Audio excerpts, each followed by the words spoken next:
Alrighty then, ladies and gentlemen, welcome back to week number 3 of PICA. So last week we suffered a loss, so this week I'm kind of desperate to get a win.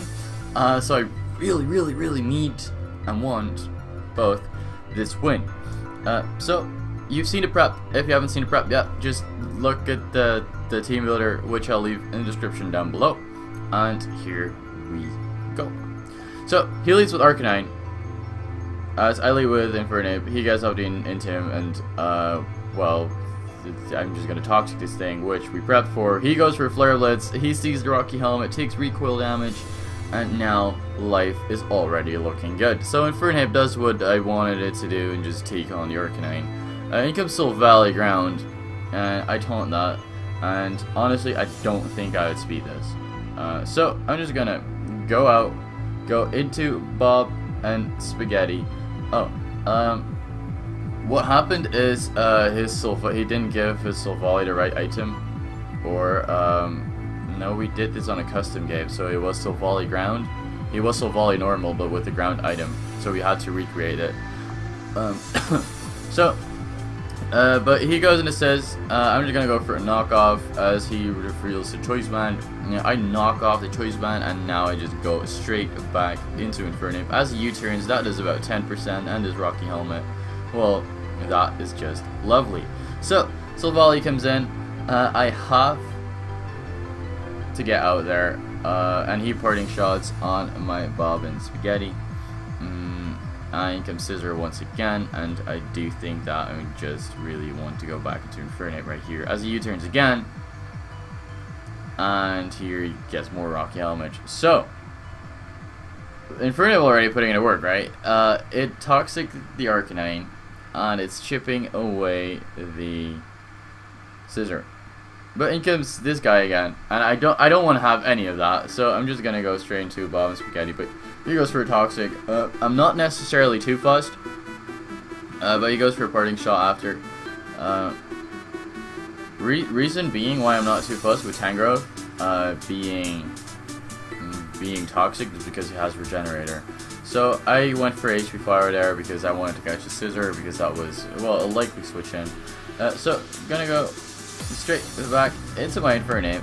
There's a lot of pressure on Infernape this game already, so he hits me up with a Wild Charge, and here is debate, right? Do I slack off or do I taunt? But I decided to just switch out into Togekiss right here as he goes for a Morning Sun. So I should have actually taunted there, which I didn't. But now Infernape, well, now Arcanine is still on a timer. So he goes for Flare Blitz. That really hurts, as I Baton Pass on out into my Infernape yet again. So, does he go for the E-Speed here? Then he ends up killing himself as well, due to the toxic damage. So I basically took unnecessary damage on my Togekiss for no reason, which I still need to take on this Snorlax. But I go into Manectric just to try and get some momentum. But he completely denies me that by going into his Silvally Ground, so I can't do anything. And now I have to switch to Tangrowth again. Ice Beam does nothing, he parting shots out, and now I basically have to guess in what he's going to go into. So I'm just going to Knock again. Knock is the safe middle ground play here.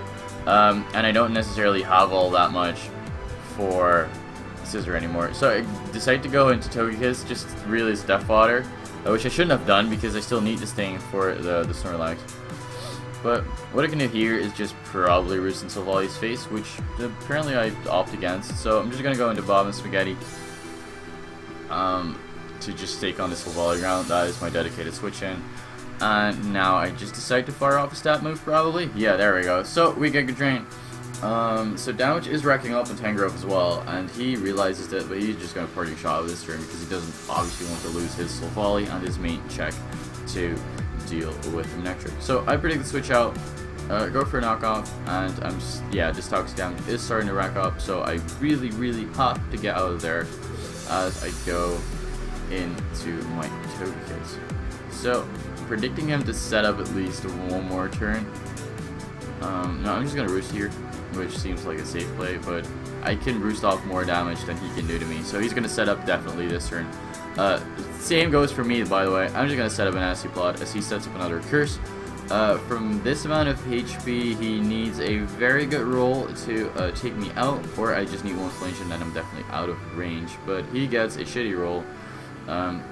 Fortunately for me, however, due to the minus speed that he has, well, due to the speed drops that he has in his Snorlax, I can still beat this guy 1-on-1. So I get the flinch, which Togekiss is kind of designed to do, which will, you know, it just kind of does. And he switches in his Latias, which I thought was silly, just taking so much damage on your Latias.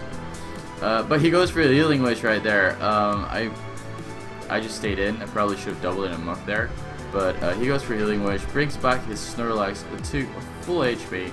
But I go for another Air Slash, and Togekiss does what Togekiss does best.